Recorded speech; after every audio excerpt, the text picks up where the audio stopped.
Hi, it's George Councell from the Diocese of New Jersey, reporting in from Indianapolis, Indiana, and the site of the General Convention of the Episcopal Church on day 7.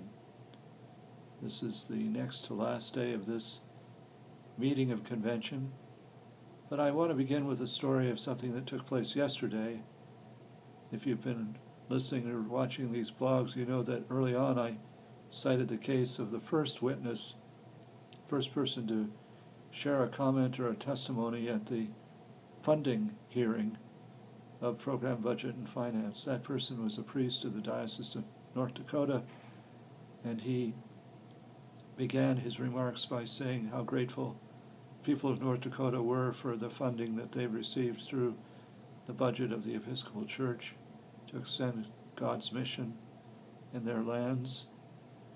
And he went on to say that they had raised their pledge as a diocese from, I believe, 10.6% of their income to 11.6% of their income.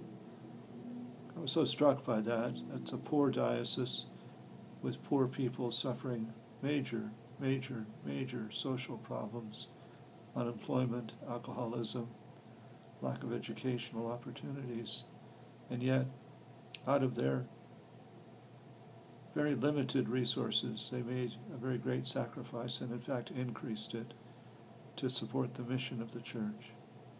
I just have to say I'm completely undone by that and completely hopeful that that example will inspire us in New Jersey to raise our pledge from 10 to 11, 10 to 12, 10 to 13, whatever it is, so that we also continue on a path to sacrificial giving in support of the mission of Christ's Church.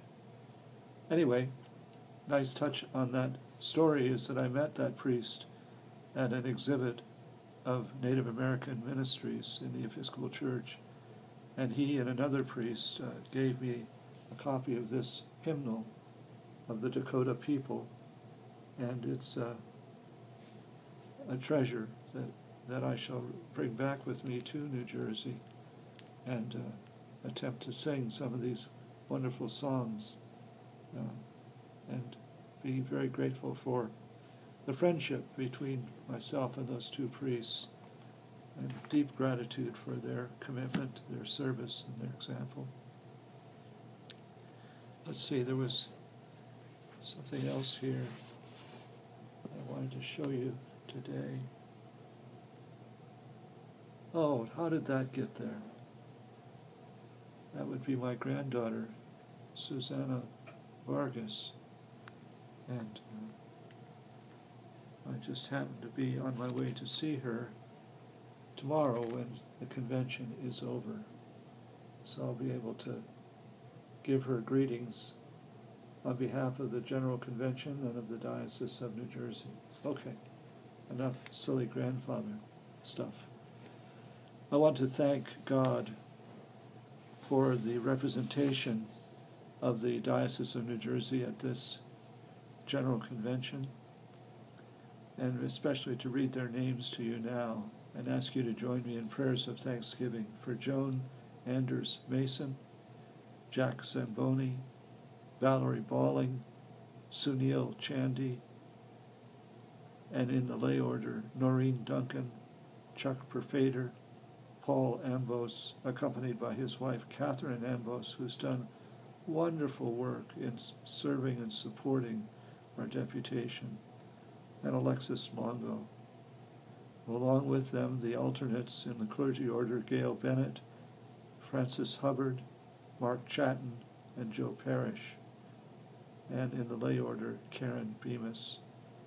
And I might also mention that Marcus Gales and Paul Murphy were also very active in preparing for this convention and being clear and ready to serve if called upon.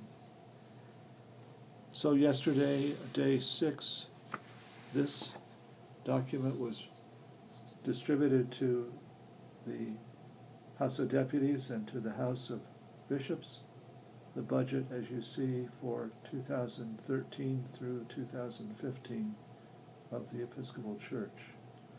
This is what Program Budget and Finance has been working on for these 7 days and more, all 391 lines of it, totaling some 111,808,350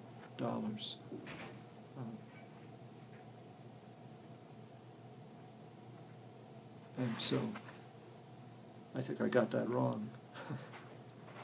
It was the figure I just gave you was from 2010 to 2012. The proposed budget for 2013 to 2015 is $111,516,032. And thanks be to God, I'm glad to tell you that today, on the 7th day, that budget was adopted by both the House of Bishops and the House of Deputies. So we are going to pursue our mission and give thanks to God and continue to sacrifice for the cause of Christ and for the sake of the church. I want to close today with a hymn or anthem text that was sung at a great service of worship on Sunday, celebration of the Eucharist. And this is the text written by George Herbert and set famously by Ralph Vaughan Williams. Let all the world in every corner sing, my God and King. The heavens are not too high, his praise may thither fly. The earth is not too low, his praises there may grow. Let all the world in every corner sing, my God and King.